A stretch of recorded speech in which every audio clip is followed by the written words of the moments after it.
Hi,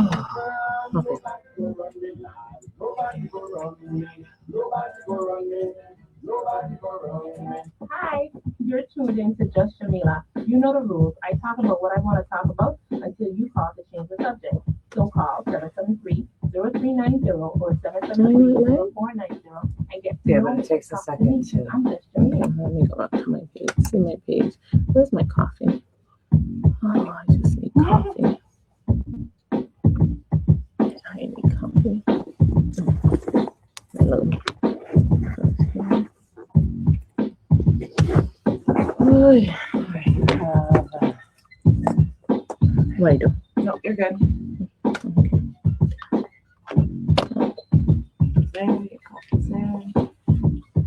Yeah, my coffee.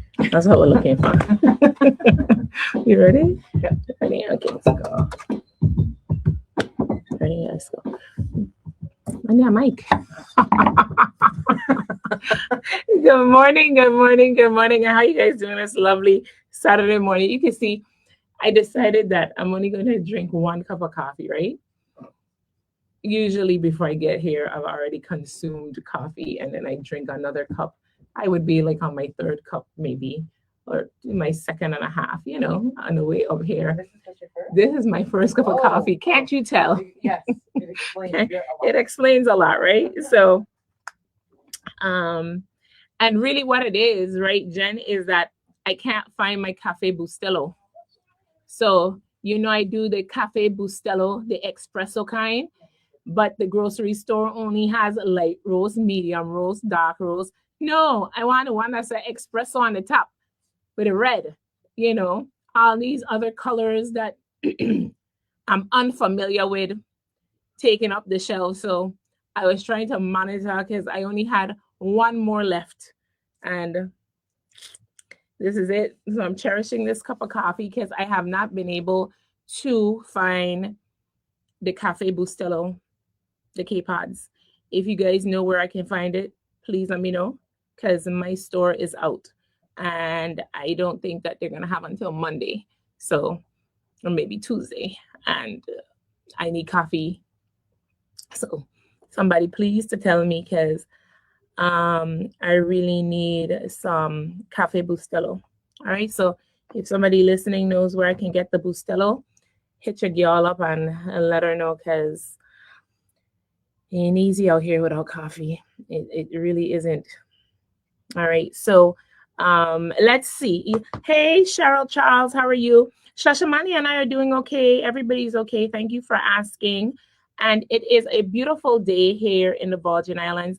Before I begin, let me get all of the niceties out of the way. I want to say happy birthday to my cousin. Now, y'all know I don't have to do these public apologies because I'm horrible at communicating. It's my flaw. I really am. I talk for a living. I write for a living. I talk and write for a living, but communicating with like family and friends, I'm not really the best at that. And so, and then I'm not really good at quality. Which quality? Okay, wait, which quality, auntie? What quality? What call the K cups? You know, auntie, the little K cups where they and it can be light roast. It have to be the one that's an espresso to the top. The one in the red and yellow. Them other color tops. No. Okay. All right. So I am horrible at communicating with family and friends and all of that stuff. I figure if you know I'm your friend, we good. We Gucci. If you need me, you call me. I show up. If I get a phone call and they say we riding, I going.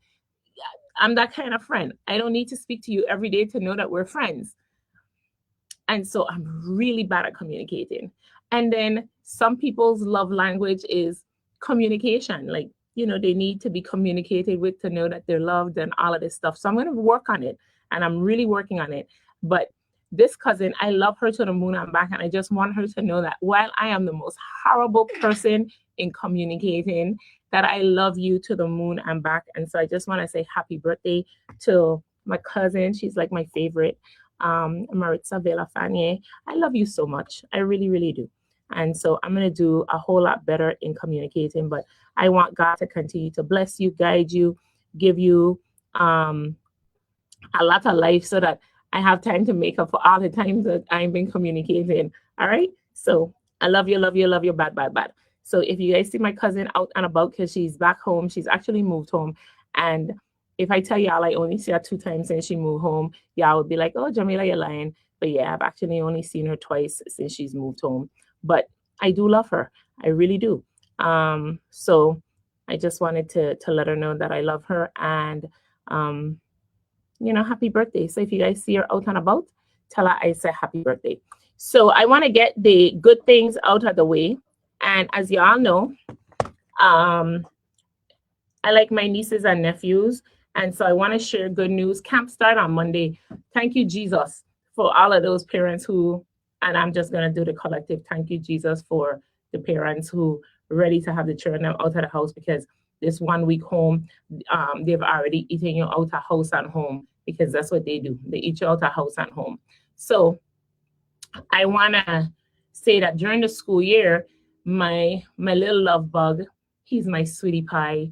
I don't know why I love this little child so much, but I've loved him since the day he was born. Before he was born, actually, I loved him. And so his name is Kai. He's not actually my grandchild, but because I don't have a grandchild, I kind of claiming him as my grandchild. He's my cousin's grandchild.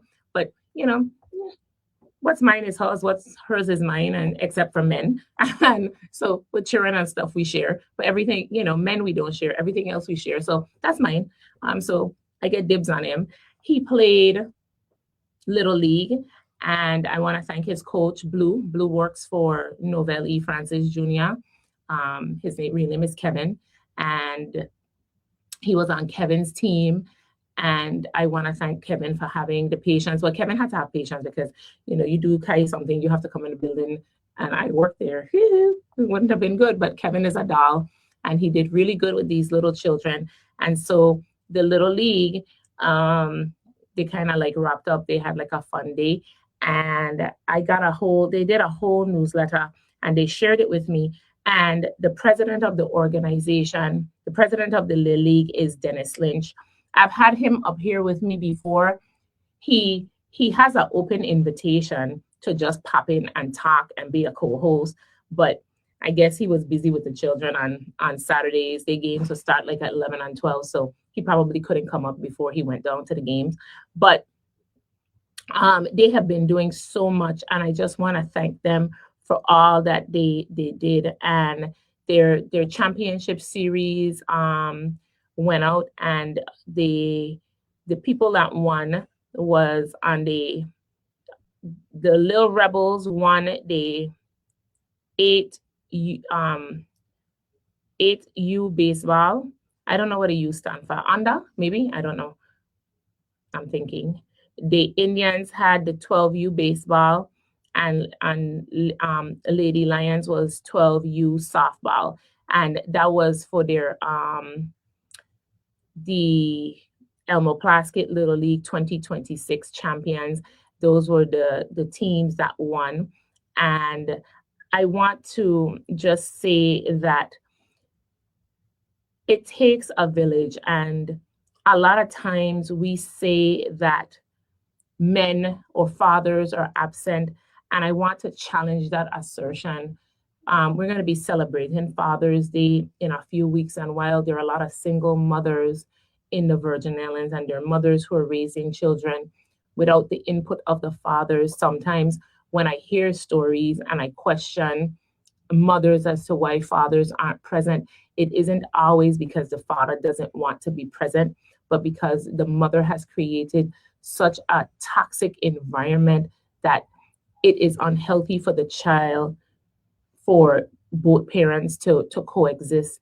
And I just want to urge women and men at some point, you like the person well enough to have laid down in the bed with them to procreate and make a child. And when things go bad, take it from me, I've had relationships go bad and I've wanted to do and probably have done things. I know I've done things that I have regretted. but you have to put your personal feelings aside and at least, suppress your feelings and your hatred or your dislike for the partner that you created a child with, so that your child can have the benefit of having both parents in their lives. As somebody who didn't necessarily grow well, my grandmother raised me. My mother was always present. I knew who my father was. um, and my uncles did a remarkable job at filling in. It's difficult for a child to not have both parents, to raise them. And when you don't have a father's love, a father's guidance, um, it's something that you lack. And when men, especially, become adults, they either continue what they know, and that's being an absent parent, or they become the father that they wish they had. And we don't want to create another generation of men, broken men that we have to fix, or women who lack self esteem and don't know what love looks like because your father wasn't present. That, like my grandmother used to say, a pick till you pick, what it'll say, right? So let's break the cycle. And I shifted off of that because I saw so many fathers and grandfathers when I would go to Kai's game being present. Dennis Lynch is a man, and he was out there putting this league together.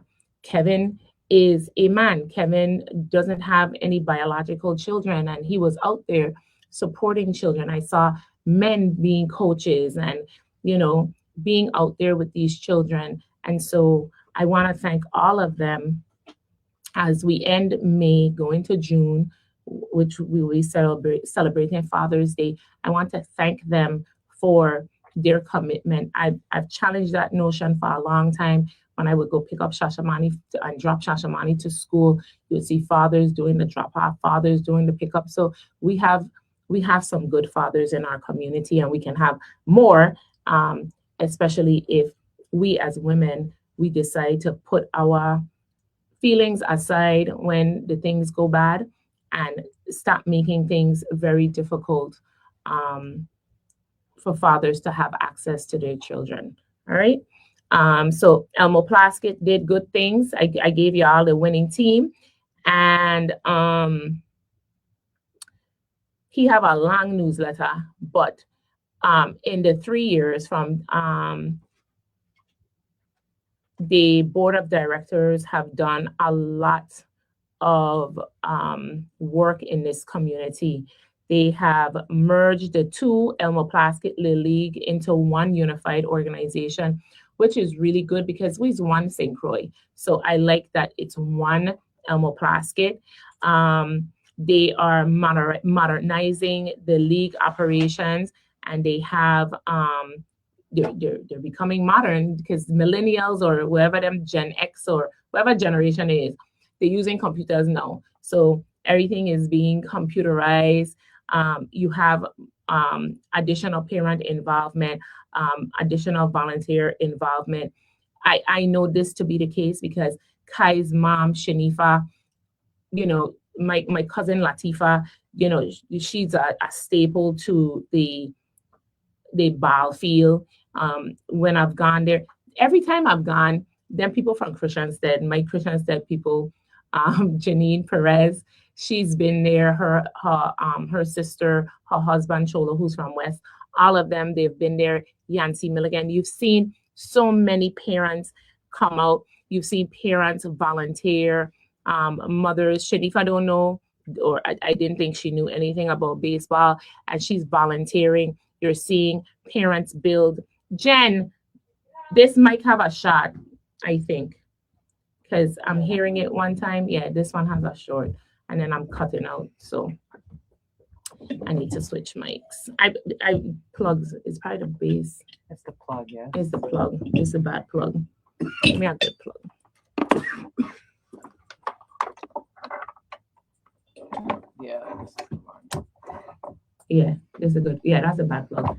Yeah. So I've seen her build a Facebook presence for Kai's team.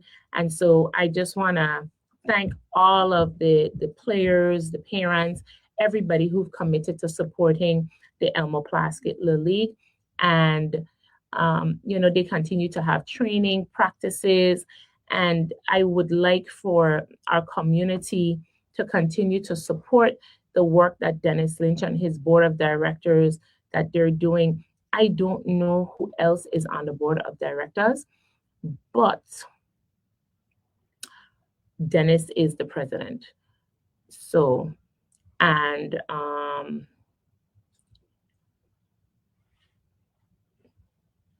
Dennis is I'm trying to figure out. Okay, no, I don't have a listing of who's on the board of directors, but if somebody has it and send it to me before the show ends, I will definitely name out all of the members on the board of directors. And I know that they always need volunteers to come to umpire a game. If you know how to bat and you can give some of your time to help the students, the children learn to bat, catch, all of that good stuff.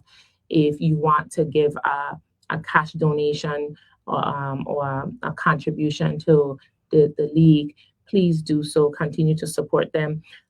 Their major sponsors this year were the Legislature of the Virgin Islands, Sports Parks and Recreation, Ocean Point Terminal, Caravel Hotel and Casino, Sky City, Pivot to Success, Bromley Berkeley, Post 133 Frederickstead American Legion, and the Estate Wim Museum. So we want to thank all of you who have supported the actual organization. And I know that there were businesses that supported the teams and bought uniforms for the teams. So I want to thank all of you who help support Little League. Getting children involved in sports is important. It teaches them communication skills. It teaches them conflict resolution. It helps build their self-esteem. It teaches them how to win, how to lose. There's so much that you learn. Not that every child is going to be the best baseball player ever, but they learn so much just by being around other children. They get to learn about other nationalities, other cultures. So, think about enrolling your child in Elmo Plaskett, and then if you have the means, consider donating to this very, very important youth organization. All right, and I'm sure they'll come up here one of these good days. But Kai team didn't win, but I want them to win. But to the winners again were, where the page is, Lil Rebels, 8 and under, Indians, 12 and under, and then for softball, Lady Lions, 12 and under. All right. And then they had even gone to St. Thomas as well. So they're doing good things. So we have to support those organizations that actually do stuff, nonprofits that actually do stuff, not nonprofits that, they're on paper and they can't tell you nothing but exist on paper and does want money from the government to only exist on paper and don't do anything. And we can't see what they're doing with our eyes. We can see this for ourselves. So, and good morning. So that was the good news. Who that is, Shashamani? Who coming in? Hello. Hi, how are you? You found me some Cafe Bustelo? Oh, look, guys. I got some Cafe Bustelo from Anthony. Hi, yes. Anthony. How are you? I'm good. I was listening to you and I heard you want coffee. So yes, this is good. And this is the one. Well, this is good because I have a coffee pot. But I can't even find this one. So this is my backup plan for when I can't find the K-cups, right? Yes. So I love it. So good. I have coffee for today. So I could go home. I don't have to be on the hunt for coffee. You see, this is what I'm talking about. I love my listening audience. Thank you so much. How have you been? I'm good. I can't complain.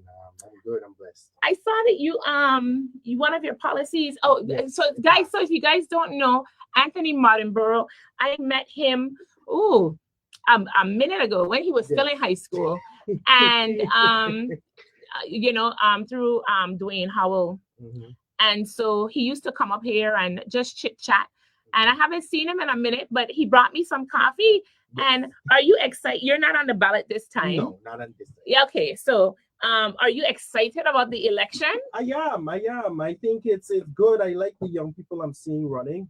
When I was running, it was very few of us, but I like to see the amount of young people that's running this. I like seeing young people put themselves up, and and somebody asked me, and today I was actually going to talk about it, because some people, I've been seeing questions about platforms, and I'm like, okay, I need to take a minute, step back, and maybe enlighten or provide some insight to the community who may not know otherwise what the expectation of and the job duties of a senator is.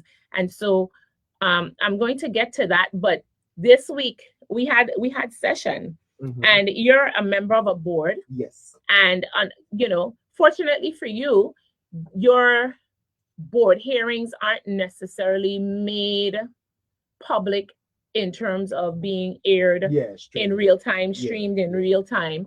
And so I think a lot of people don't realize the amount of, especially in a board, you go into executive session when you want to have sensitive discussions that you don't want the rest of the public to have. In the Senate, they have recesses, and they go in the back to caucus.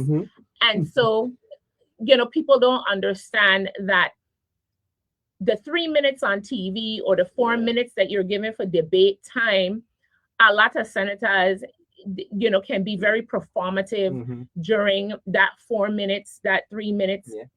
And everybody's trying to get a sound bite for TV or for the news media. And unfortunately for us, we don't have newspapers like we had. We don't have actual ground reporters that like we did before that would actually come, as we get advanced, right? I think one of the disadvantages to technology is that news reporting has become lazy. People don't really chase down the story. They don't come to the legislature to see the antics. For big hearings, we sometimes see members of WTJX, which is our public broadcasting system. They have people that sometimes come and sit in the chamber if it's a really big item on the agenda. But typically, you don't see news reporters in our chambers. And when I say our chambers, the people of the Virgin Islands chambers, because it belongs to us. And so we don't see a lot of the things that's going on, because when one senator is talking, other senators will be talking, and back in the day, you used to be able to read the story that said, oh, while so-and-so was talking, such and such was shouting this out, but you don't hear it on the TV. And so people sometimes are left to wonder why senators are making the comments they're making. It seems like you're going off track, but you're only seeing the surface. You're not seeing all of the action. There's no BTS footage. There's so did you have an opportunity to listen to or watch this week's hearing? Sure did. I watched it. I was able to get a sneak peek, see, come back, rotate between. I watched it. It was very productive. A lot of changes were made. And I think the people of the Virgin Islands really need to pay attention to what happens in session. And just the legislature as a whole. I mean, I think it's important. You need to know what your senators are doing and what bills they're drafting and what bills they're passing, because it does affect you. It does. It actually does. It really does. And I was looking for something in my phone that I thought I saved, and I guess I didn't save it. It's okay. I'm gonna find it. I shall find it. But so for those of you who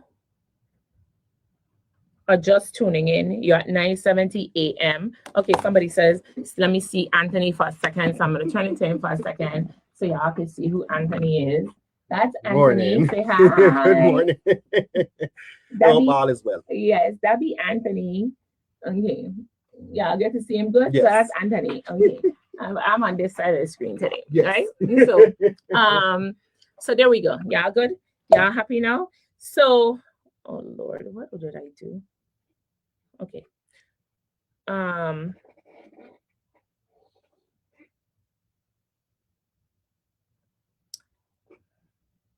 I want to publicly thank, and I told them that I was going to do this, and so I got their permission. I want to publicly thank Don Henry and Felicia Blyden, two women that I had the opportunity to get to know during the MAP administration and who I still consider, friends.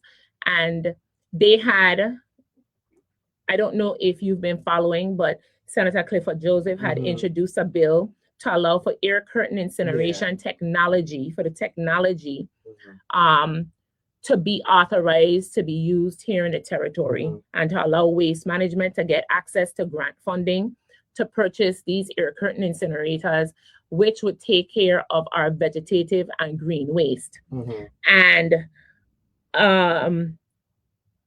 the bill was heard several times in the legislature. It was heard in St. John. And at that time, a senator indicated that asked for it to be held because there was a meeting with Bovoni residents that occurred. It was held. And all of them who said, "Oh, the people in Bovoni want to talk about it," none of them showed up to the town hall meeting. But insisted that a measure be held. And because a lot of senators some people in general, people on a whole, some people like to lick their finger, stick it in the wind and see which direction the wind blowing in so they could figure out which direction they're walking in. So the town hall meeting was held and Senator Joseph wasn't in the territory, and the the vice president of the legislature and the secretary of the legislature were the only two senators that attended our hearing. Then the bill was heard a second time and it was amended. And based on some considerations, no, it didn't get heard it heard a second time. And at a session, on the March 18th session, there was discussions about special ordering it to the agenda so that waste management can have access to the grant funding because, grant funding has an expiration date. And, a senator from St. Thomas raised concerns. He made, and this is what senators do. They call people to try to have people come down to the building to intimidate senators, like, "Oh, if you vote for this, me voting for you," right? Because that's the power of the voters. You can say, "I ain't voting for you if you vote for this." And so instead of a senator using the art of diplomacy, the art of negotiation, the art of having discussions with colleagues to bring their point across, because some are so inept in those skills, they have to call in the public for reinforcement because they don't know how to deliver. And Don and Felicia came down in March, and the amendment was written in large part based on some of the recommendations Don and Felicia had made, and the bill was not heard. But then at a subsequent committee meeting, it was amended. And with the concerns that were raised on March 18th.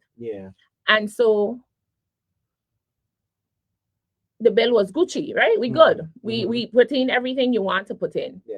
The chair of the Rules Committee allowed, during voting on a measure, allowed a non-committee member to have a point of, I don't know what point it is because ain't in the Mason's manual rule book, but allowed him to speak regarding the measure. And I guess he circulated a paper that said he had all of these amendments coming, right? Mm-hmm. And after he spoke, the senator from St. John, because I was on St. Croix, but I was watching it on TV. Yeah. I see him walk up to the chair at a committee, and then the next thing I know, they did some, and the bill didn't get moved. Mm-hmm. They didn't move the bill to session, so the bill stayed in the committee on rules, mm-hmm. supposedly because this senator, mm-hmm. who from in March in St. John been yes. working on amendments. Now we're in May and April, and he's still working on amendments, right? Mm-hmm. So come May 26, they have a rules committee meeting. Yes. And me see no amendments circulate from the senator who said he have amendments. Mm-hmm. You can't see it, right? And not surprising, the air curtain incinerator bill was not placed on the rules committee agenda. Mm. But see, mm-hmm. this is what will happen when you know legislative policy. You don't have yes. to get upset. You don't have to cuss. It wasn't placed on the agenda, mm-hmm. right? Although it had been properly vetted yes. and was within the committee, mm-hmm. and it was only supposedly, quote unquote, being held because this senator, mm-hmm. who have all this concern, said that they're bringing an amendment. Mm-hmm. No amendment didn't get circulated. Nobody see no amendment. Mm-hmm. Come session day, there's now a motion to, they caucused the night before, and I guess yes. they discussed that they're going to special order this bill. Mm-hmm. Now imagine, you and my caucus, we yes. having a caucus meeting. Mm-hmm. And while I speaking, they calling people on the outside to tell them what happening inside of the caucus meeting in the caucus room. Come on. And all of them is part of the same party and in the caucus together. Come on. And then post on Facebook that, they're trying to do something as if this is not a legislative procedure yes. that you can undertake. Mm. I neglected to say that after the first time, they went to my partner's show to talk about, they're trying to special order stuff, right? Mm-hmm. They circulate an amendment, right? Mm-hmm. Yeah. 2 amendments. One was 2 pages, and I don't ask me what it's because it didn't make no sense. But the second amendment, the amendment they really wanted to bring, mm-hmm. was to say that, no, you could have the technology, but it must only be on St. Croix. Now, your argument is that this technology is harmful. Mm-hmm. This technology, you cause cancer. You stand up and you read from your phone and you talk about all kind of ailments and, mm-hmm. and disease and all kind of bad things that could happen to the people. Yeah. But you circulated an amendment to say, bring it to St. Croix. Like saying people don't live on St. Like people, so if it's so, people don't live here. So if it's so bad, if it's bad for you, yes, it's bad for you, but it's supposed to be good for the people at St. Croix. Mm-hmm. Like seriously. So your argument don't make sense. That's why people can't take you serious. Mm-hmm. If it's bad, argue on the merits that the technology is bad. Yeah. Convince people that this is a harmful technology. Mm-hmm. But don't say, well, I don't care about St. Croix. I don't like the people on St. Croix. So, and we're going to barge over all our greenways to St. Croix because they can't get rid of it on St. Thomas. So what's going to happen? They're gonna want to bring it over to St. Croix and a badge. And so people at St. Croix supposed to have bad technology and get sick. But it's true. It make it make sense. It's true. It's true. Yeah. But then one of my good listeners reminded me that this is the same person who actually thought that Warren Mosler would have been a good governor here in the Virgin Islands and signed up to be his lieutenant governor. And the people at St. Thomas, after he had that buffoonery with Warren Mosler, voted he to represent them. I make it make sense. Right? And then stand up on the floor and truth. And truth. And I can't use the word dumb no more because apparently if you say dumb, or somebody here you use the word dumb, they'll take it personal, like you call them a name that you didn't call them. So, but stood up during their time and lied. This bill was heard in St. John. It was heard in the 2 times in the committee. It been in rules and I hold it. Why would you stand up and lie? Tell untruths. But they're trying to ram it down people's throat. It's true. I think something get rammed someplace by somebody to he, but it wasn't this bill. Okay? Because more and I ain't stupid. Because if Warren Mosler could tell he gain all of we who vote $25,000 and positive last election could say that he couldn't find a running mate because he had no money to pay for one, because you have to pay to get a lieutenant governor running mate. I can draw a line to figure out how that Warren Mosler ticket came to be. Because I might have been born at night, but I wasn't born last night. Okay? He was disingenuous. And the thing about it is, right, is that you posting all over Facebook, I will never vote for this, riling up all kind of people who don't have no interest in the Virgin Islands that want to create a non-profit so that waste management could enter into an agreement to pay them. Right? But because they ain't taking a salary, your non-profit it's a non-profit. Let me hip y'all to something, right? Non-profits make money. When they say non-profit, they don't mean like they don't have no money in their bank account. They don't have a lot of money in their bank account. Okay? That's just not true, right? They don't have a lot of money in their bank account. And a lot of them, while they may not take salaries from their non-profit, they certainly use the non-profit to travel, for transportation, for all sorts of other benefits, to go to conferences, the non-profit to help support all of those types of activities. All right? So we must pay non-profit to burn our green waste or to mulch or to compost. And like reading is fundamental. Sure, I was just telling somebody that. And reading is fundamental. The bill said that, composting and mulching still remain. But I need to publicly, while I thank Felicia and Don, I want to also thank Senator Avery Lewis. He is by far becoming one of my favorites out of that St. Thomas district. He says what he's going to do, and then he does it. And he stays with you in the paint. And he ain't a pancake. You don't have to flip right?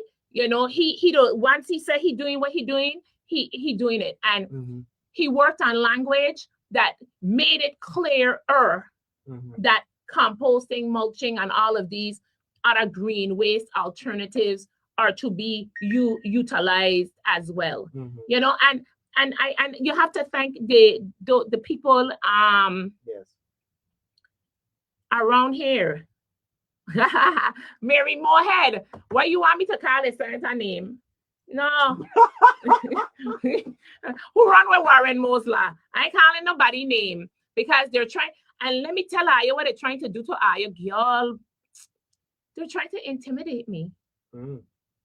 Yes, they're sending people to say, "Oh, you said this about this person on the radio, and you don't want them. You don't want them to come after your job because then Shashamani. You have to think about Shashamani. Yes. Wow. For freedom of speech." Let them know that I was already sued when I was working. May my uncle's soul rest in peace. When I was working for my uncle, when he's president of the legislature, and the judge said I could talk about them. And my most able attorney at that time, he's now the judge at the district court, told me I had nothing to worry about. And he certainly, attorney Emil Henderson, now Judge Henderson, told me I had nothing to worry about. They're public figures, and once I'm not lying, I'm good. Yeah. So so tell them to please to leave me alone, and they are stressing me out, and they're trying to attempt to create a hostile work environment for me by making these veiled threats that somehow I can lose my livelihood if I continue to educate you here in the on the radio station about their shenanigans. So all of you, see, this is why to tell Facebook, y'all give me all kind of problem. All kind of problems. Yes, it's called intimidation. Yeah. I know. It's. I've been dealing with some of that serving on the board. Oh wow! I've learned a lot. Not from my colleagues, but other individuals around who are upset about the work that's getting done. So, I've experienced quite a bit the past couple of months, especially when I became chair of the board. That people were upset about that. Oh, he come on board and he's now chair. My colleagues voted for me to become the chair, and they believed in my efforts, and we're getting things done. And I think that you were able to articulate your vision for the board, and they they thought that you could lead the board effectively, and so they gave you the opportunity. Yeah, that's all it is. And I think people need to just realize they need to see who's actually doing the work and not the people who's performative, as you say, and trying to get attention. Because there's a lot of good work that happens. It's just that it doesn't get showcased enough because of the other individuals who want to promote their antics and all of those different things. Yeah, like a policy we just passed a policy I proposed. I worked with my colleagues on it, so I can clear it up since on the air because about the work. Because VI Consortium posted it, which I'm grateful for them posting. So the board, we met Wednesday. We meet every third Wednesday from 4 to 6. And there was a policy that I drafted. It went through the bylaws, policies committee. We amended it, and then we brought it to the full board. So it's basically policy is the exemption of the student teaching requirement for provisionals, career and technical education educators if they complete one full school year of teaching in the territory and it's verified by a district administrator. That's what the policy is. Because a lot of times when the provisional instructors come to the board to get certification, they've been teaching for years already. And we just realized, okay, this is now a credit to me that is somewhat redundant. If you're in the classroom already and you're teaching, you're getting on-the-job experience working with students, working with your colleagues. So let's do an exemption. If you can prove to us that you've done this teaching thing and you have paperwork, let's do that. And it actually came about when I went on the trip to Massachusetts, and we talked about it because we were talking about the credits for certification. And I came back home and was like, okay, let's put this policy to work. I drafted it up, but working with my colleagues, we got it passed. And then I saw comments about, oh, we're dumbing down education. I don't know how this is dumbing down education. So again, I think it's just about really educating the public, on what the work is. And they still have to teach. So exactly, and everything else is still remains the same. Exactly. And that because some people, teach in like parochial schools or private schools that prior to their completion. Mhm. So I think once you continue to have the student teaching, it's fine. Mhm. Y'all gonna leave me alone. No, yes, somebody said who threatening you. No, I it's like veiled threats. But I want to Mhm. thank, I will say this. I will say this, and I will say this publicly. I want to thank the vice president of the legislature, the chair of the education committee, and the chair of the finance committee, Mhm. because they made it clear that my mouth is my mouth. Nobody Mhm. don't own my mouth. True. And unlike some people who can be bought, I am pretty expensive. And they have not listed the price yet. I was talking on the way up from the airport when we're going to session, and somebody was like, oh, everybody has a price. And I was like, well, they ain't offer me the price yet, because I ain't meet the price. Now, I will not lie to my listening audience. Let me tell you something. If somebody offer me, because you're gonna come and just make me $1,000 a year to sell out the Virgin Islands. Mhm. But if they offer me like $1 billion, right? Yes. I gonna sell Ayo and then I gonna buy Ayo back. With $1 billion, it only cost like 25 million. I could buy Ayo back. No, I'm just joking. But for $1 billion, that might take serious consideration, because I might turn my own self crazy if I pass it up every day. I might be beating myself up publicly, walking the streets. I give up $1 billion, and these people so fickle, they're cussing me, So all jokes aside, I have not I can't be bought. I like the people of the Virgin Islands just too much, and I don't lie on them. My thing is, I don't lie. I call it, I say the truth. This person ran with Warren Mosler. That should have been cuckoo for Cocoa Pops warning number 1. Mhm. Clown show alert number 1. Mhm. He actually put his name on a ballot as Warren Mosler's running mate. Mhm. Problem. Problem. Yeah. Yeah, that's cuckoo for Cocoa Pops. Clown show alert. Mhm. Then they come in and they make everything a mockery of the institution, thinking it's cute. And now they're trying to rebrand. And you can't rebrand unintelligent. You can't rebrand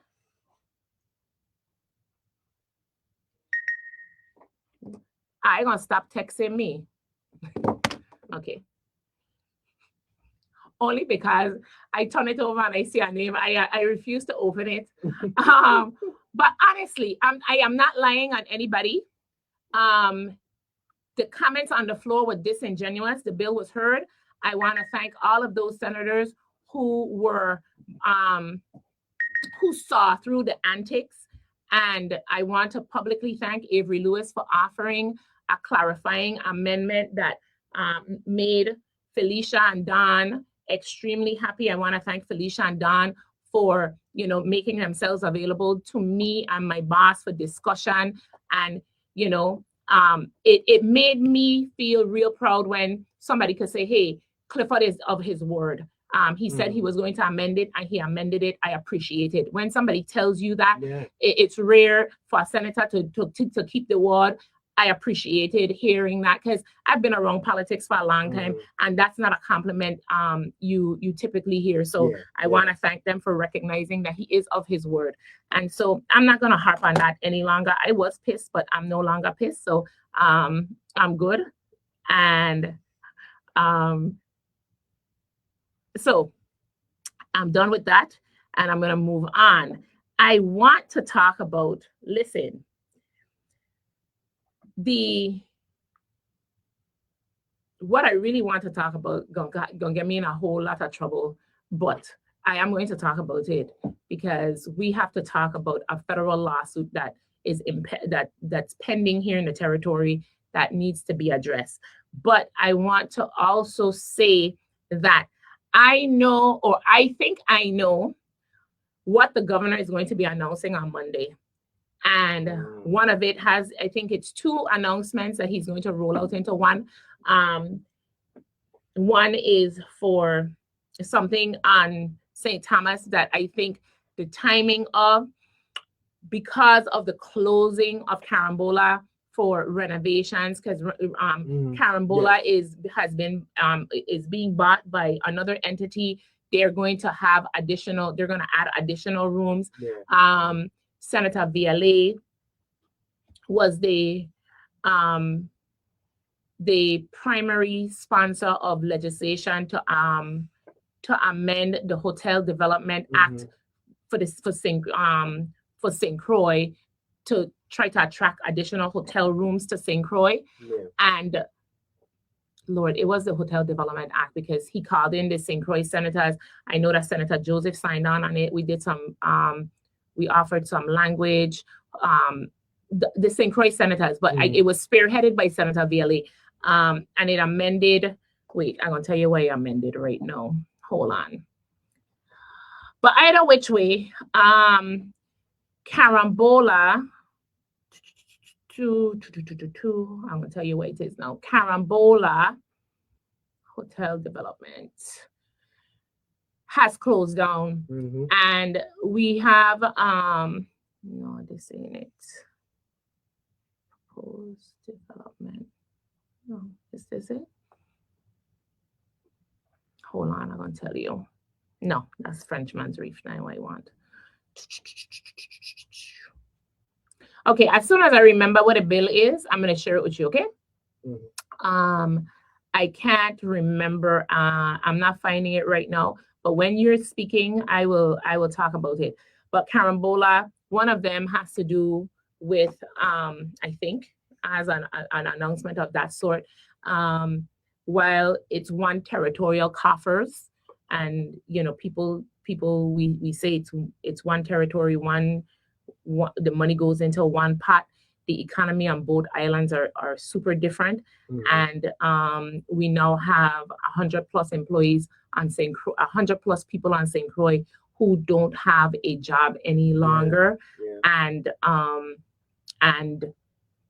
I don't know that there's industries, some of them that can adjust and fill in the gap between, but the second is for St. Croix, and I think is going to speak to the fact that Spirit is no longer here.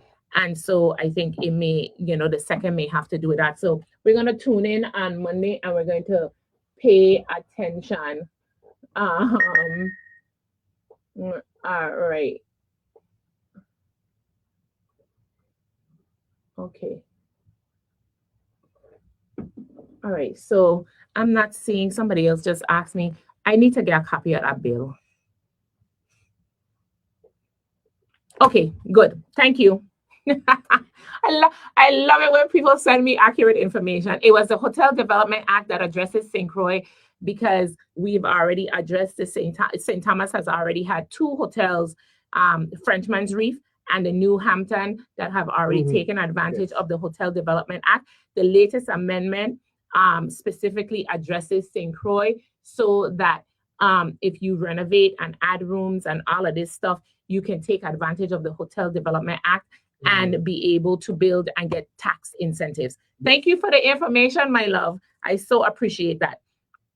I don't think that we're going to hear an announcement about a hotel on St. Croix right now, but I want for the people of St. Croix to not lose hope, not lose faith. Now, there is some discussions going around. Everybody, somebody asked me about platforms and what platforms mean, right? And so typically, and I want to, before we go to the platforms, I told my audience last week, they asked about education, and I want to make myself perfectly clear because Yes. Somebody said, when I do interviews, I don't ask about somebody's education. And it's not that I don't think education is important.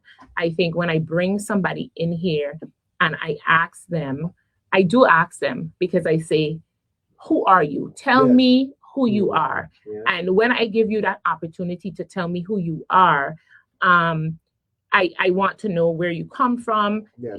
your background information. That should be what you Of should be course. telling me. Yeah.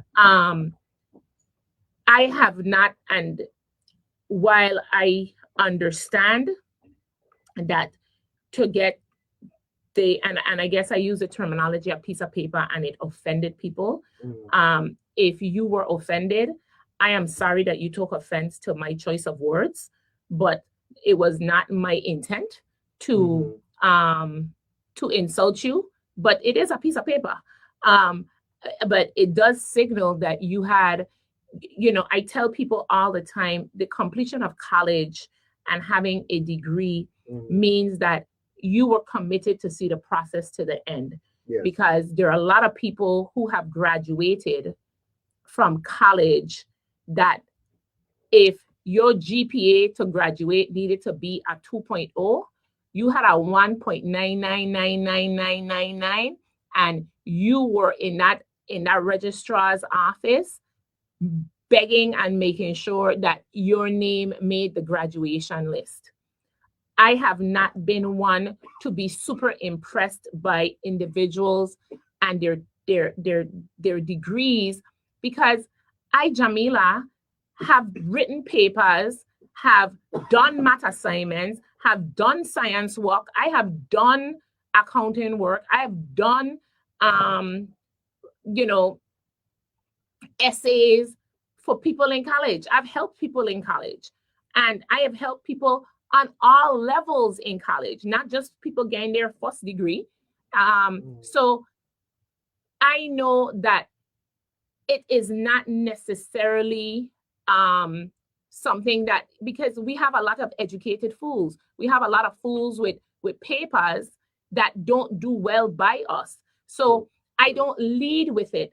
I come to it and I allow the person to tell me about themselves, and they could share their degrees. They can, because that should be something that they should be proud to share with the public. Yeah. That's not going to, and I don't typically ask the question because I know what I have done for so many people who walking around with degrees.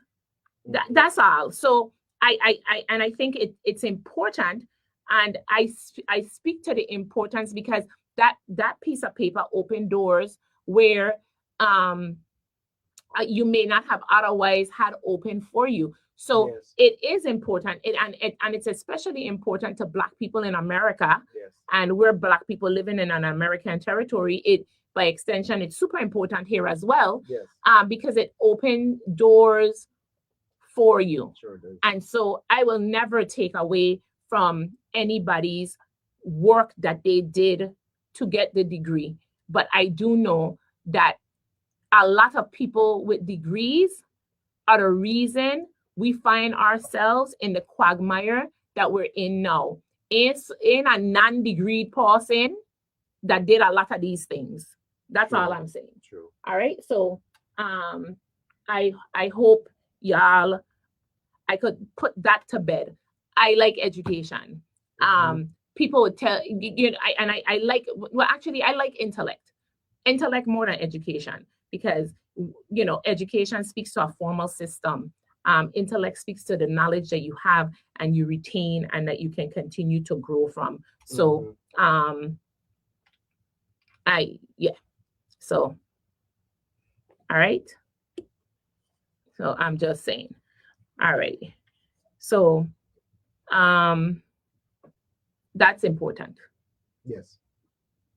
And I have a member of the education board here, career and technical education board. Yes. And so a lot of people have fancy degrees, and there are people who have like certificates from trade school that are brilliant, that are brilliant, and that work with their hands and make so much money, do wonderful things in the community, help build organizations, help turn around organizations, and they don't have the traditional degree that you have 100 letters behind your name. So when you say one, you have to say the other. And so I will not take away from any individual who has gone and committed themselves and dedicated themselves to complete a course study. You know, and that is important, because I lack the discipline to do it. Like, I truly do. I learn it already, and then I done. Me going back to class. You teach me what I need to learn. I learn it. I done. And then let me go down the road. And after so many absences, it'll be like, oh, you can't, you know, you're big man or woman, you give people attendance, demotion for attendance, demerit and all kind of thing. Anyways, but that's what I wanted to talk about. I was going to talk about something else, and now I forget what I was talking before I started the education thing. You remember what it was, Anthony? What was it? I don't remember off the top of my head. I have no idea. Yeah, I don't remember either. You don't remember either? Maybe one of my listeners will remember what I was about to talk about. I probably don't need to talk about it because I would probably get myself in trouble. So it's a good thing that I'm having a short-term memory lapse right here. Because I don't know what it was going to be.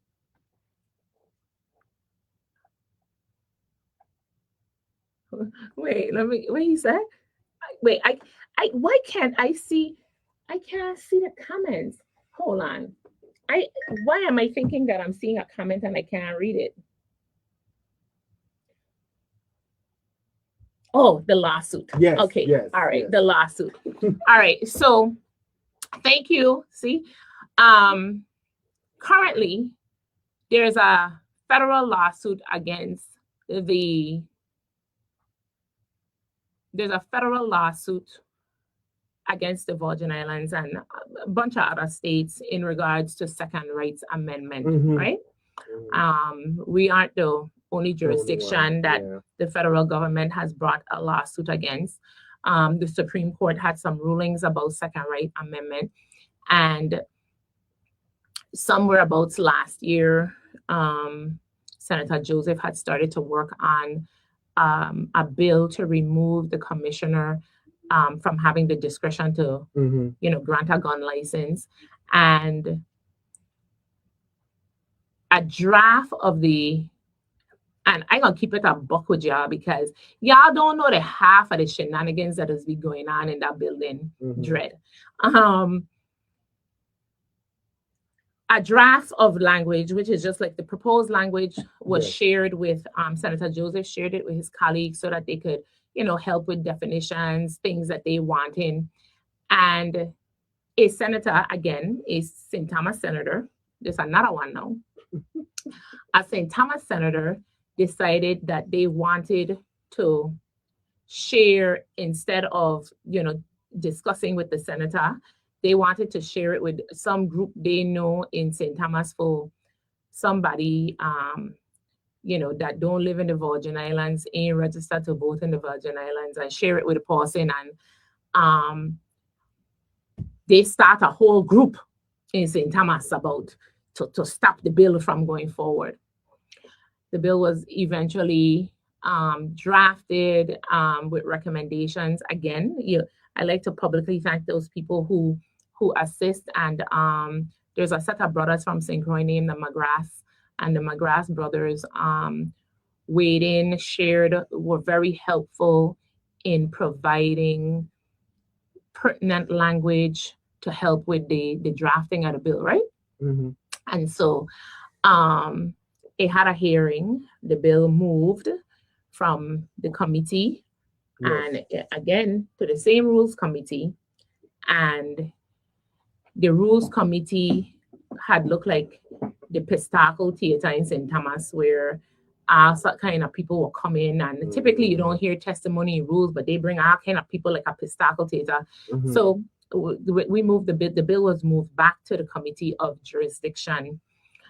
But Senator Joseph, who likes to listen, had 2 town hall meetings and listened to the concerns and we're making all of taking into consideration all of the recommendations from all of these people and including it in the bill.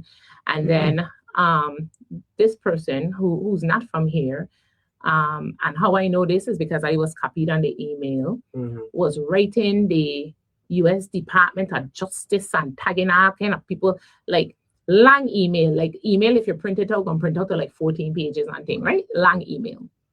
So anyways, was successful in bringing and highlighting the Virgin Islands. The federal government filed suit against us. So now we're like, okay, we're working now because the lawsuit against the Virgin Islands mean that everybody in the Virgin Islands is impacted. Yes. We're all impacted, right? Now, we've been working with the legislature, has been working with the AG, been working with the Virgin Islands Police Department. We already got the information from, from the outside groups already, from the individuals, right? Yes. And a bill has been, language has been drafted. Yes. And you would not believe that our government, our people, under threat of a lawsuit, if the case get heard tomorrow and the judge say, hey, the Virgin Islands law is illegal, and he tosses it out, that every single case that we have pending, any gun case, any case where an individual had a gun, all of that going through the door, they can't prosecute nothing. And that is serious. It would be, we would be lawless. We would be without a law until something is then enacted. Yes.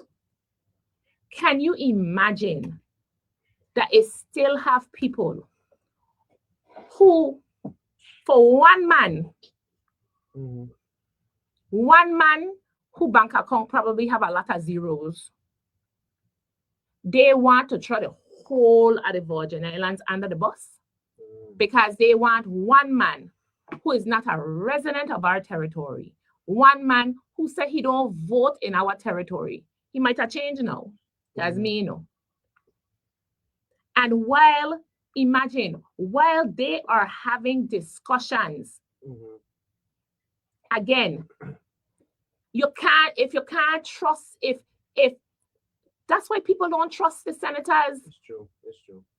The senators, they're in a back room talking.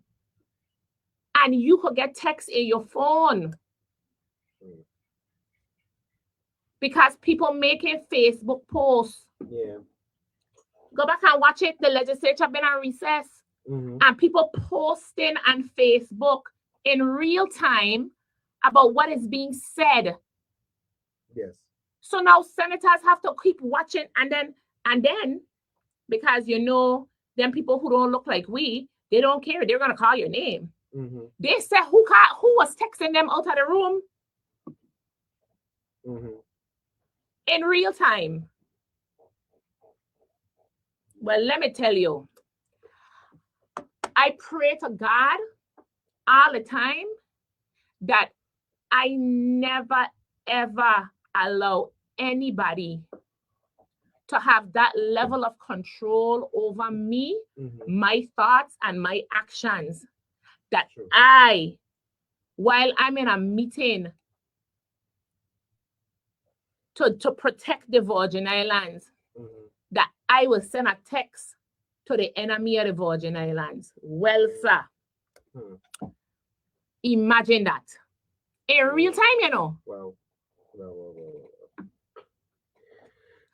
Listen, them there is a set of dangerous people.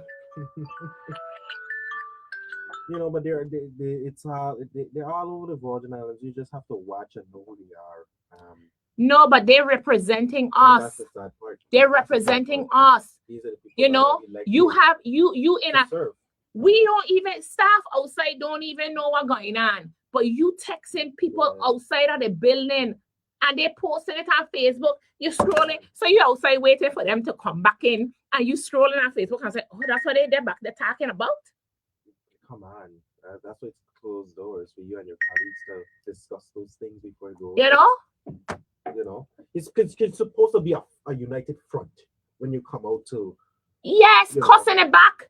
Have your disagreement in the back. Disagreement back there, but when you come out in front, that's where you're supposed to be united. I ain't saying everybody agree, but we agree this is the way that's best to move forward. So you're gonna have a pistacle on June 12th, because on June 12th you're gonna have a special session, and they're going to discuss the bill, and they're going to invite testifiers, these people to come, people who think they love the Virgin Islands more than we that want to walk around here with a gun. And when you ask them, suppose you accidentally shoot, oh, we're better them than we, them kind of mentality kind of people is who these senators in St. Thomas are saying. I tell you, when the rules committee, you invite them to your committee meeting after you had a session. They just be doing a lot of foolishness in the building.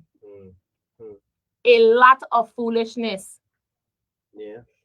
And then when they're done, they quoting scriptures from the Bible, from the corner where they don't sit down. They always talking about my sister in Christ and my brother in Christ. But you know what somebody tell me that? Not somebody. You know what Tyler Perry tell me in Divorced Sisters the other day? Because I see a clip of it.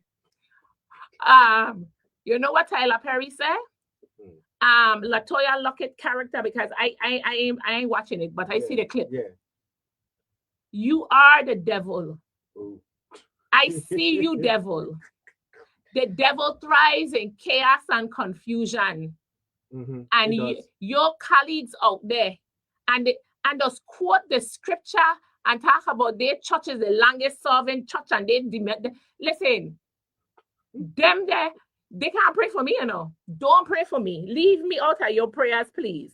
Please to keep me out of your prayers, because in there,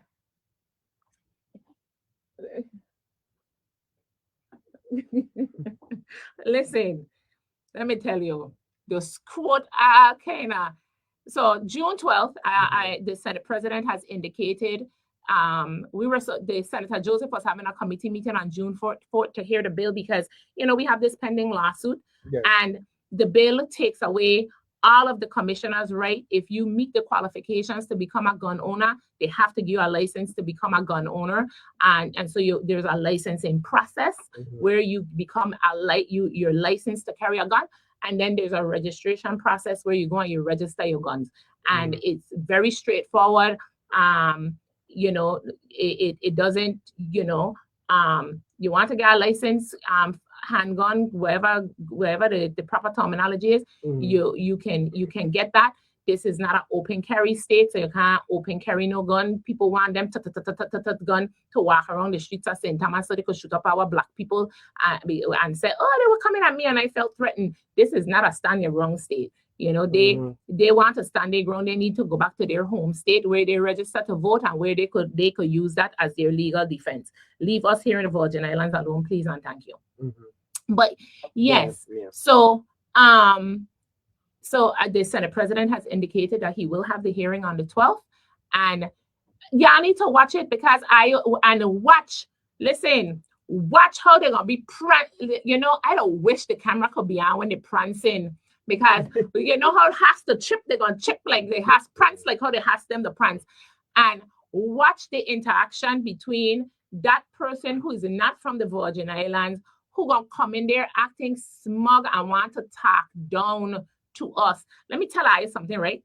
People are around here to take disrespect, not me. You disrespect me one time, you could just listen. Don't talk to me ever again, I tell her about a senator that disrespected me on March 18th and then said sorry, and I tell he keep his apology. He can't even tell me good morning now.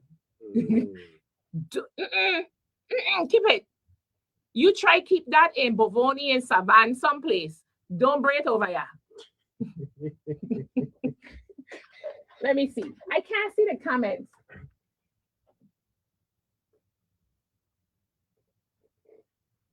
Oh Lord, the bacchanal. What bacchanal? Why the comic book? Why my boyfriend in the comic book? Ain't had no bacchanal in there. The bacchanal, no. My son, if you wasn't anonymous, right? You need to have somebody come to the building because you're anonymous, but you need to have somebody come because it'll have bacchanal at the 4 minutes you can't see on TV, Yeah, Papa. that's true. So You can't no, see everything. the bacchanal was in the back room. And while they was in the back room, Papa, let me tell you what they were doing. So while they was in the back room, and we out there sitting down, waiting for them to pound the gavel to come back in, right? You could have go and Facebook, and they were talking all me no me know what's going on. My page, I seen comments.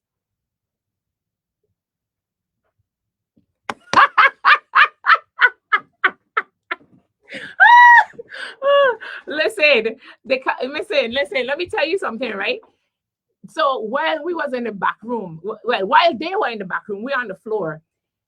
They were texting the people them, and then the people were posting in real time. And then the text message said, let me wait. I think I will read a portion of the text message.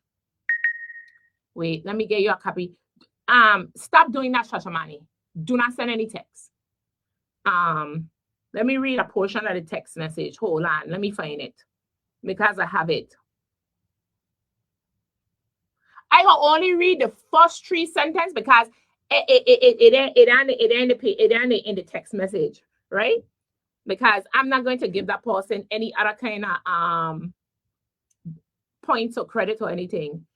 It said, just received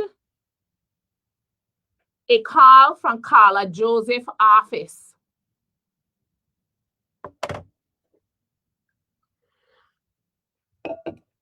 And then the post them start to come.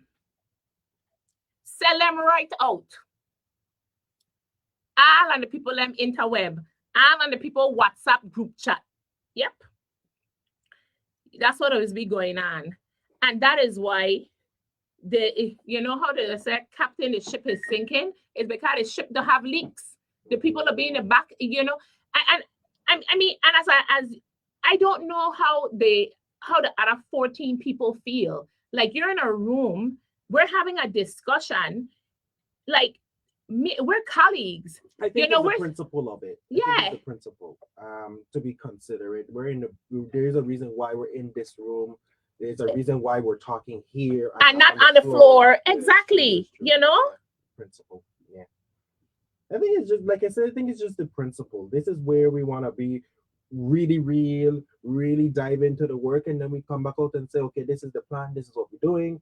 Because the people of the Virgin Islands, legislature, the boards, the people of the Virgin Islands expect the people that are appointed or elected to represent them to work together despite the differences and come up with something that impacts them positively. Yeah, and my thing is that, again, what is it that this one person can possibly have to say that would cause you to vote against the people of the Virgin Islands when your attorney general is telling you, listen, we need to enact this legislation so that we can, stop this federal lawsuit, stave off this federal lawsuit, be able to prosecute crimes that may have been committed. Like, what is it that this one man could tell you that would cause you not to support legislation to protect the interests of the people who elected you to solve them? I don't get it. But,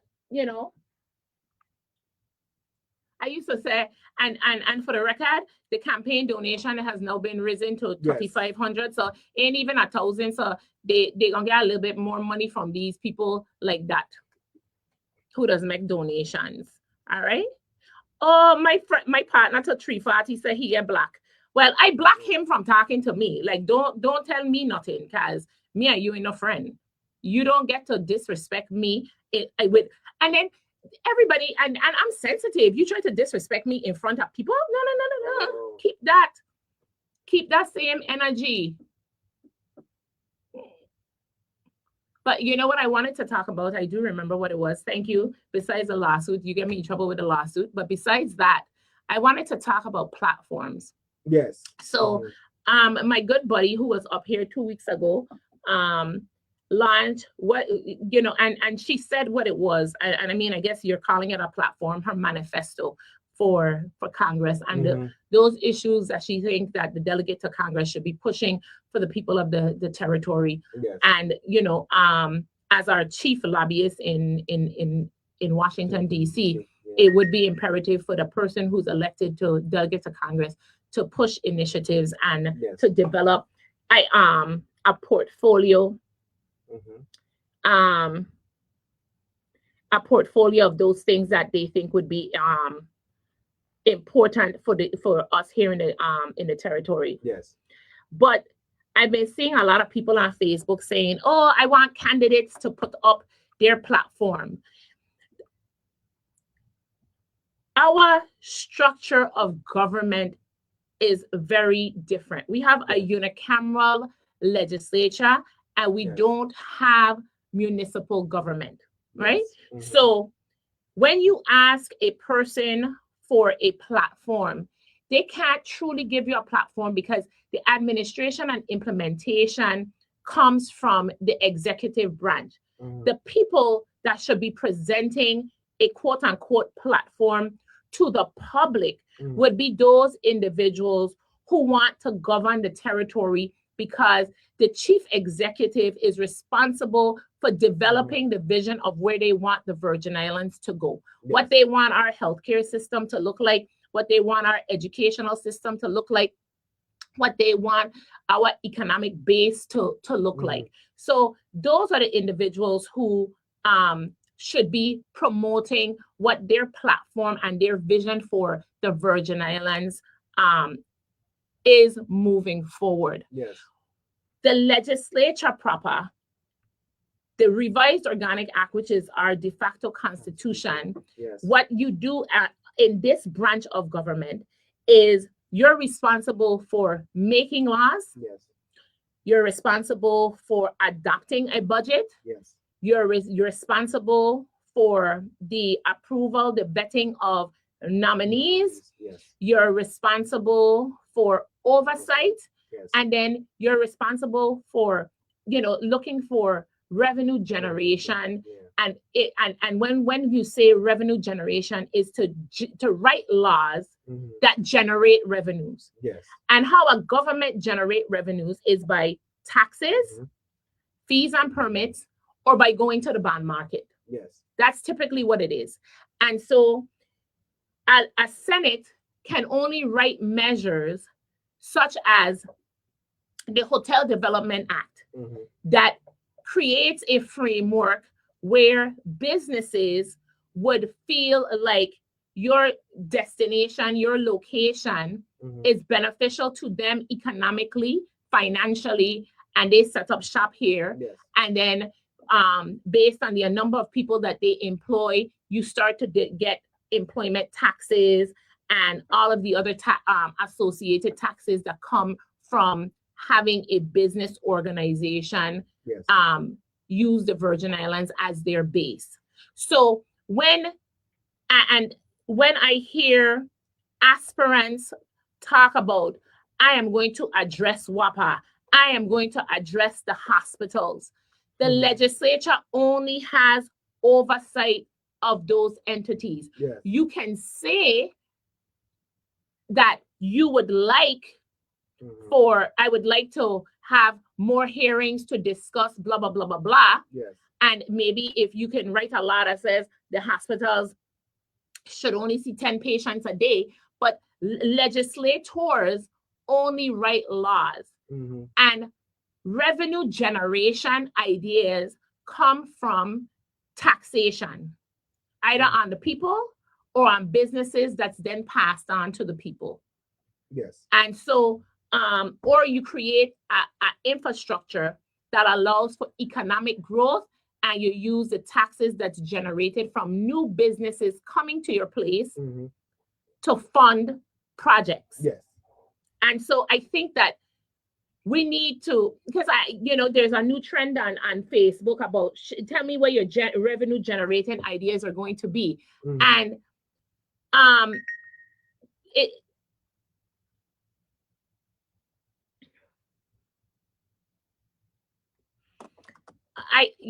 it is, I see it and I want to tell them, you're making aspirants think that they need to do something that they really, can't do and don't have to do, because, you drive policy, the administration is going to drive policy.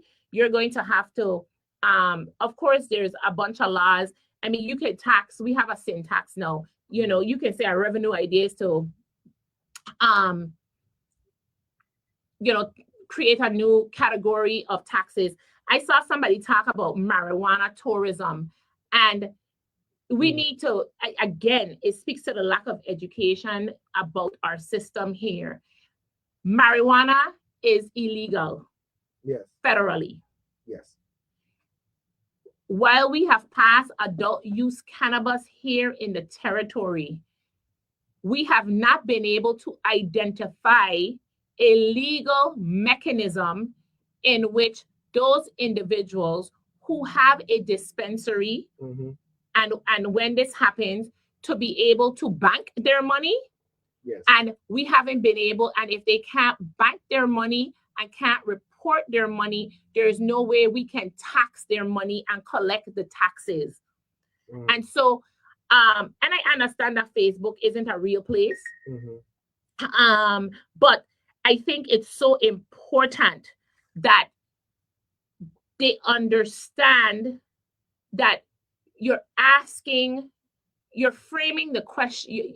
I understand your intent, yes, but it shouldn't be framed as give me your platform. It should be, what are your priority areas, and how do you think the government can improve those areas? Yes. And how would you use your office to be able to do so? Yes.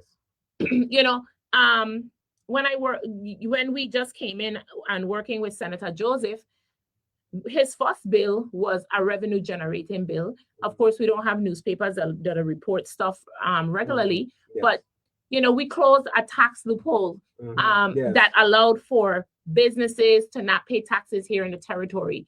And what we need to do going forward, and something that he has me working on now, is to figure out whether or not, and we filed a bill request, and we're meeting with the lawyers on it, to make sure that when the government is writing contracts, that they do not allow for the contractors to have a line item for gross receipts. That's ridiculous, because then they're really paying us any money. So we want to make sure we go one step forward, because we close the loophole, but all of these people have fancy accountants that is trying to find another way to get out of that loophole.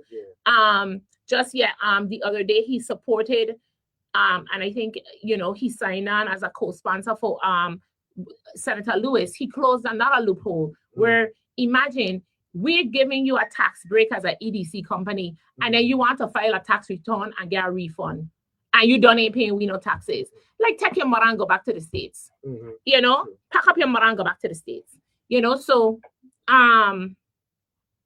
and so we have to ask the aspirants what they, Mary Moore had just sent me a good word to use. We have to ask the candidates what their goals are. Yes. And I have not, aside from Saro's, she called it a manifesto, her paper on what, because she outlined the things that are federal issues that impacts our lives, that needed to be attacked, needs to be addressed, needs somebody to advocate for on the national level. I have not seen anybody else that's running in that position, or for that position rather, talk about these issues. So I know that when she published her stuff, people are like, oh, well, candidates, but there's a difference, because she has to lobby actively for these things. Yes. And so the candidates, local candidates, need to have real goals, because the legislation that they're going to, and this particular group of candidates that's running, because it's a gubernatorial year, their first year gonna be a majority at that time gonna be spent vetting nominees.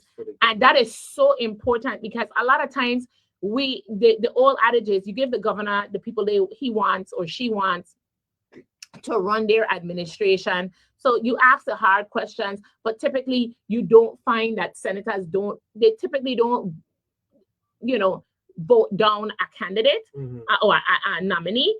But I think that this go around,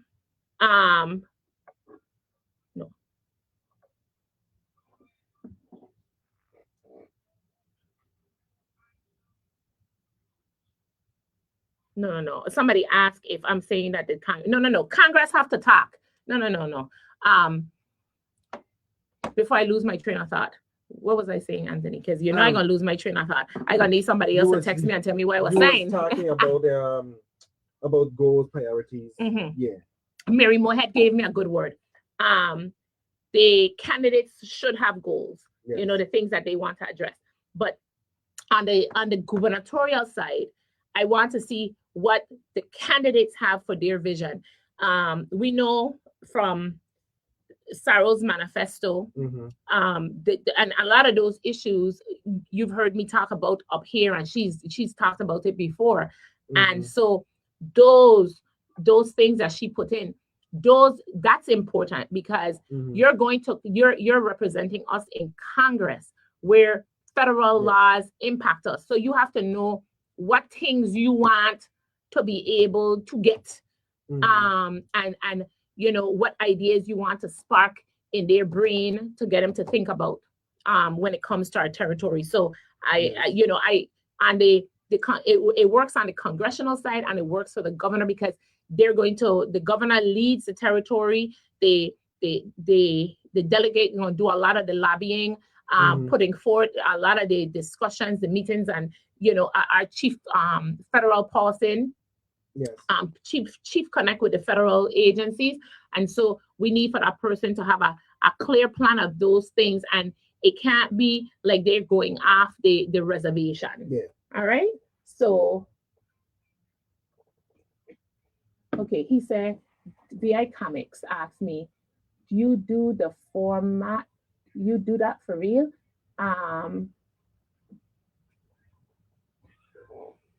Wow, why don't do? Okay, you confusing me. I mean, what you're talking about, Papa. Darling, I don't know what you're talking about.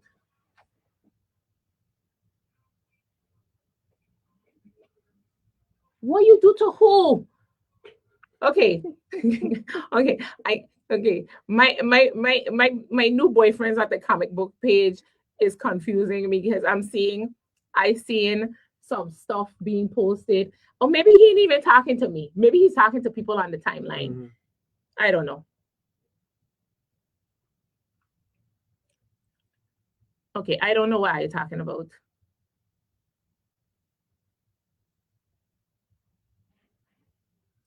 No, listen, partner for 340. You need to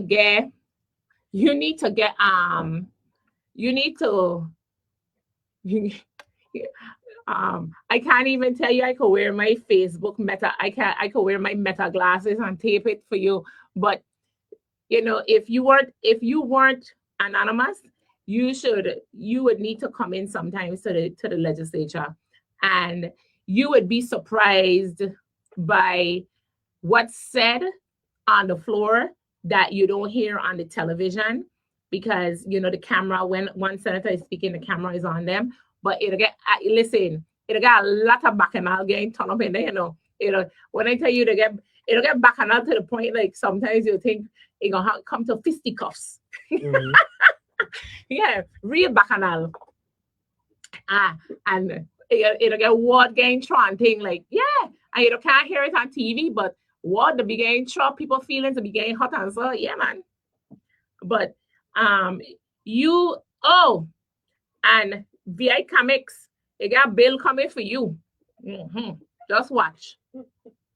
You can't use your AI thing no more. Just watch. They bring out bills for the comic books. I pick in trouble now, right? Yeah. Okay, let me not be bad. Yeah, man. I just gonna say, yeah. Well, so what else do you want to talk about, Anthony? So I don't get myself in any more trouble that I get myself into. Like I said, overall, I think this cycle is interesting. Oh, so he know what I talking about. Okay, so you know what I talking about. You said you could draw. Okay, so you know what I talking about. Okay. Yeah. Mm-hmm. But I think it's gonna be a good cycle, and I think it's just a lot of people asked me to run. I thought about it. I even went and picked up papers. WTS did put my name in there. I thought about it, but I still run several boards, and I fulfilling the responsibilities there. I'm making changes, and I don't want to overwork myself because if you don't get burnt out, you're gonna burn out. So I want to make sure I'm balancing my time. But like I tell people, it's not out of the picture. Full disclosure, I do plan to run for office in 2028. Okay. I just don't know what yet. Okay. But until then, people can continue following me and seeing the work I am doing because I don't take the work I do for granted. And you have a platform you're on, so you do your thing. What's the name of your show? So it's Active Advocates, and so candidates out there, if you're interested, you can come on. I am not charging you. This is just an opportunity to come and talk to the audience because we need to know what your plans are. We cannot just be blinded and just picking people and voting for people and we not know who they are, what they're trying to do. So I've been keeping myself busy, but like I said, we have some guests coming up in June, so I look forward to interviewing them. But if you're interested, hit us up on Facebook. We'll be more than happy to have you come on and talk to us about your platform. And listen, and one more thing. I know I had one more thing to clear up. When I go to call politicians to tell them what I say, right? Tell them what I said, not what you think I said. Because I said what I said and I meant it. And last time I checked, all they can do is what they're attempting to do now. Intimidate me and tell me that I can't walk in the legislature and I must look out because I have Shashamani to take care of. But I want all of them and those who feel like they could continue to try to get me fired from my job and take bread out of my mouth and my child's mouth, because apparently that's what they think they're gonna do, right? That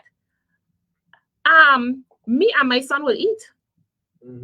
I will not starve in the land of my birth.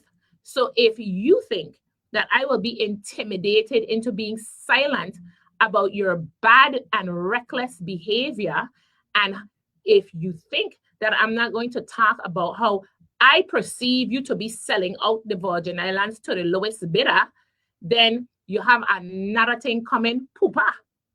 All right, because I will not be intimidated. Former Governor DeYoung tried it. I won't say the other name because the person has now been deceased, but I have been sued for my mouth. And the judge tell me I could talk about them, and I shall, and I will, and I will continue to do so. But tell them what I said, not what you thought I said.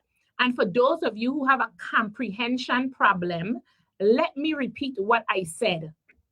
I, Jamila Afifa, if I worked in the office of the Senate President, I would have advised the Senate President who have decided to run for another office outside of the legislature to step aside and allow the Vice President to run the day-to-day operations or to run the Senate sessions so that nobody can call into question the integrity of the institution or can question the decisions that I make from the chair.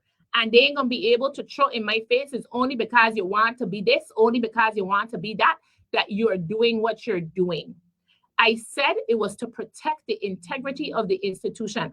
I went on to say that I, Jamila Afifa, and I continue to say today, as of today, today's May 30th, As of today, May 30th, 2026, I, Jamila Afifa, have not seen the current Senate president abuse his office, utilize any of the government resources or personnel in his run for lieutenant governor. I have not seen it. And if I do, I will come and I will tell I about it. But do not put words in my mouth. I can tell people how I feel about them to their face. I don't have to hide to say it. And again, to the person who thought that he could have been the lieutenant governor of the Virgin Islands, you will not intimidate me. So you could complain me to everybody in the building. I will not be intimidated. And to my followers and my friends in St. Thomas, y'all have choices, really good choices. Exercise them and send some people back to live very, very close to the dump where they said it from. All right? No, they said they live wrong the dump, so send them back by the dump. Let it go there. That's where they belong, by the dump. They trash. They belong by the trash. Yeah, the trash that's going in the dump. Okay. On that note, I want to again thank. I love working at the legislature. I want to thank my boss, Clifford Joseph, who is amazing and just does not pay any attention to me at all when I so love him. Thank you for just being a good, humble public servant who always has the best interest of the people of the Virgin Islands at heart and who stands firm in your convictions and will not allow our territory to be sold to the lowest bidder. You're rare. And you don't understand the immense pride I felt when Don said Cliff keeps his word. It's rare that you hear that. And I've been working with you on this two different occasions. Two different people tell me you kept your word. You said you were going to do something and you did it. You said you want to amend a piece of legislation and you did it. And a lot of senators staff don't get to hear those compliments. And I'm glad that I got to hear that compliment because you're a good guy. And I also want to thank all of the senators. DeGraw, all of them. There's my boys. And I just want to publicly state that the winner, and this is only legislative staffers gonna get this, so y'all, the rest of y'all ain't gonna get it. But the winner was Senator Franklin Johnson. All right, Senator Franklin Johnson was the winner. Let's just give him a round of applause. Senator Johnson was the winner. All right, he and Carolyn Orjan, because both of them had the same number. So I want to thank all of the people, the central staff of the legislature who works absolutely tirelessly to put sessions and everything together. And because senators are afraid to give themselves a raise, a lot of these people are stagnated, and y'all need to get over yourselves because these people, just like you, have families. And when every other agency and department get a raise, these people ain't getting they stop stunted because senators don't want to get themselves a raise, and that's just not fair. And so on that note, I love being me, and until next time, bye-bye.